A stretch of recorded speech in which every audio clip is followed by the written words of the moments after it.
Hello दोस्तों, केना छी अहाँ सब? अहाँ सबके स्वागत करै छी एक नया ब्लॉग में। तो चलू आइ के ब्लॉग में अहाँ सबके देखाबऽ जा रहल छी ब्राह्मण भोजन के भव्य तैयारी।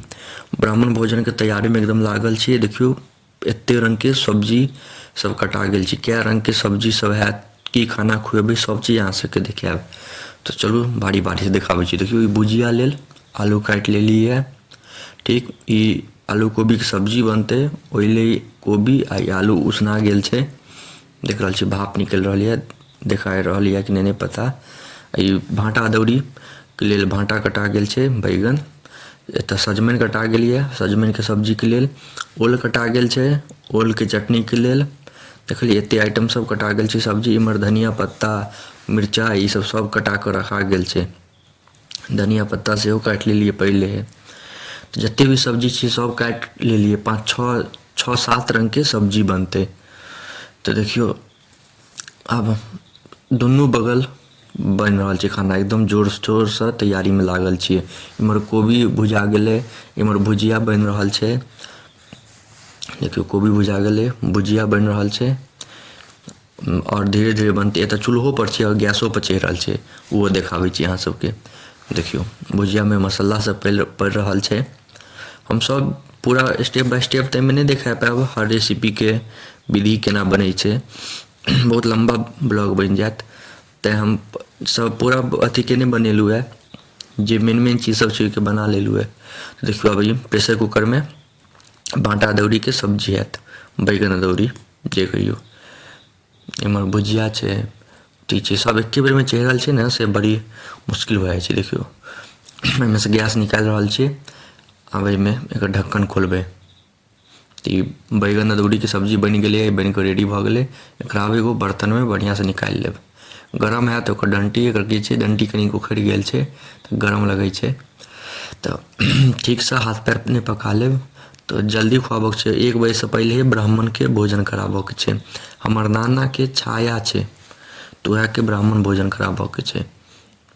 अगलो बगल से बजेलिए, हमहूँ सब खा सकै छी, नाना के छै तो हमहूँ सब खा सकै छी। देखियो भाटा अदौरी आलू के सब्जी एते मस्त छै, कते मस्त लग रहा है। एहिमे अब जे रस तस हैत वो पोछि कर डालि लेब एहिमे। तो देखियो यह बैगन अदौरी के सब्जी बन के रेडी भ गेलै। और चलू अंदर अहाँ सबके चलै छी। गैस पर किछु सब चढ़ि रहल छै, एकरा अब किचन में राखि दै छिए। तब तो भुजिया और अथी सब आलू कोबी के सब्जी भ जेतै। इमहर चलू एकरा किचन में राखि दै छिए, बड गरम छै, बड गरम छै। तते रंग के सब्जी सब छै, धरपड़ में बहुत हाथों सब पाकि जाइ छै। एकरा कनिक साइड में राखि दै छी। देखियो इमहर ओल छै, ओलो बन के रेडी है। अब एहिमे नून धऽ देलिए, कनिक तेल देबऽ के छै आ नींबू देबऽ के छै, जमीरी नेबो सेहो सब गाड़ऽ के छै, तड़का लगाबऽ के छै। तो ई सब अखन बाकी छै, बहुत अखन काज सब बाकी छै। तो देखियो इमहर आलू उसना के सुहा गेलै, छिला गेलै आलू। एहिमे गैस पर तेल गरम हुअ लेल धऽ देलिए, एहिमे सजमनि बनतै। आ इमहर ओल आधा रेडी है, मिरचाई है, धनी पत्ता है। देखियो आब अथियो एगो कदीमो बढ़ि गेलै है, कदीमो के चटनी बनते। तो दुकान से कदीमो लऽ एलिए, अब एकरो चटनी बनते। तो देखिए एते रंग के आइटम सब छै, एते रंग के छै। इमहर ई सब्जी रेडी भ गेलै है। इमहर आब तेल गरम भ रहल छै, एहिमे आब सजमनि गिरेबै। सजमनि सब गिरा देलिए, मसाला सब पड़ि रहल है। तो देख रहल छिए सब सामान सब रेडी भ रहल छै। देखियो सब सब्जी सब बनि गेल। ई भेल आलू कोबी के सब्जी, देखियो कते मस्त छै। एहिमे धनिया पत्ता दऽ दै छी। सब सब्जी एक एक कऽ देखाएब कते आइटम सब छै, गिनैत रहब खाली अहाँ सब। आलू कोबी के सब्जी भेल, इमहर ई कदीमा के चटनी भेल, 2 भेल, गिनैत रहब खाली अहाँ सब। सबमे धनिया पत्ता सब दैत जेबै, अहाँ सब बस गिनैत जाउ। ई ओल के चटनी भ गेल, 3 भेल। एहियोमे धनिया पत्ता गिरा देबै, खाए में स्वाद लगते, नीक लगते। ई भ गेल भाटा अदौरी, बैगन अदौरी जे कहियो, एहियोमे धनिया पत्ता दऽ देबै। 4 भ गेल, ठीक। ई सजमनि भ गेल, 5 गो भ गेल सब्जी। एहियोमे धनिया पत्ता दऽ देबै, 5 गो सब्जी भेल। आब एगो भेल आलू के भुजिया, 6 गो सब्जी भ गेल। आ एगो छै धनिया पत्ता के चटनी, वो हम नहीं एतऽ रखने छी, फ्रिज में छै। ई भातो रेडी छै। और इमहर देखियो डाइलो रेडी छै।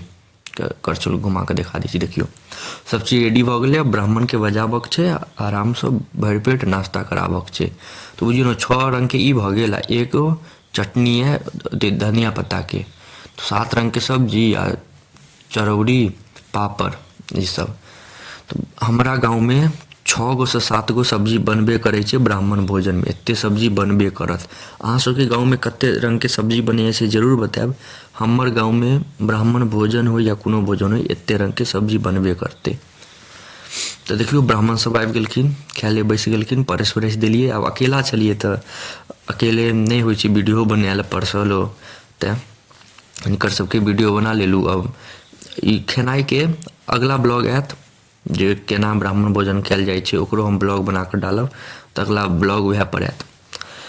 तो अहाँ सबके एते देर तक देखऽ के लिए धन्यवाद। नीक लागत लाइक कमेंट शेयर सब्सक्राइब जरूर करब।